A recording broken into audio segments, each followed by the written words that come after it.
नफ़रत को शिकस्त। हज़रत मोहम्मद सल्लल्लाहु अलैहि वसल्लम की शफ़क़त भरी कहानी। एक दफ़ा का जिक्र है कि मक्का में एक बूढ़ी औरत रहती थी जो हज़रत मोहम्मद सल्लल्लाहु अलैहि वसल्लम से नफ़रत करती थी।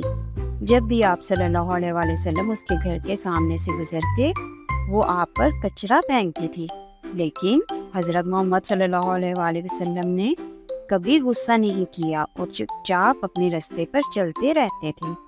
एक दिन जब कोई कचरा नहीं फेंका गया तो आप सल्लल्लाहु अलैहि वसल्लम परेशान हो गए और उन्होंने लोगों से पूछा कि वो औरत कहाँ है।